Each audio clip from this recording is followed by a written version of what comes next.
ഞാനിന്ന് BTSലെ എൻ്റെ personal favourite ഡുവിനെ കുറിച്ചാണ് സംസാരിക്കാൻ പോകുന്നത്.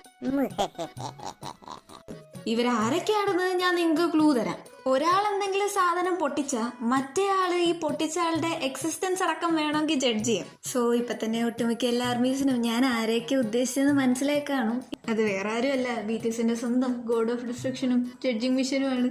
സോ ബേസിക്കലി ആറും വളരെയധികം സമാധാനത്തോടു കൂടി ബാക്കി കുരുത്തം കെട്ട 6 എണ്ണത്തിനെ സഹിക്കുമെങ്കിൽ മിസ്റ്റർ ജെഹോബ് മുഖം നോക്കാതെ ജഡ്ജ് ചെയ്തിരിക്കും. അതിപ്പോ മെമ്പേഴ്സ് ആണെന്ന് പറഞ്ഞാലും ആർമീസ് ആണെന്ന് പറഞ്ഞാലും ആള് ജഡ്ജ് ചെയ്തിരിക്കും. ഇവര് രണ്ടുപേരും ലിറ്ററലി ഫയർ ആൻഡ് വാട്ടർ ആണെന്ന് വേണമെങ്കിൽ പറയാം. ഇവര് രണ്ടുപേരും 1 വർഷം ജനിച്ചതുള്ള സിമിലാരിറ്റി മാത്രമേ എനിക്ക് തോന്നിയിട്ടുള്ളൂ. ആൻഡ് ജോക്സ് അപ്പാർട്ട്, BTSലെ തന്നെ one of the most strongest and deepest ബോണ്ടാണ് ഇവരെ രണ്ടുപേരുടെ. മിക്കപ്പോഴും ആറും ഡൗൺ ആയിരിക്കുമ്പോൾ ആളെ ആദ്യം കംഫോർട്ട് ചെയ്യുന്നത് ജെഹോബ് ആയിരിക്കും.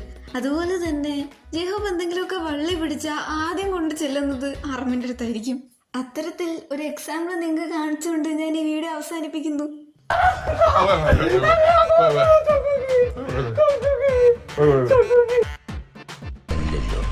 എവിടെയോ വെച്ച് കണ്ട പരിചയമുണ്ട്.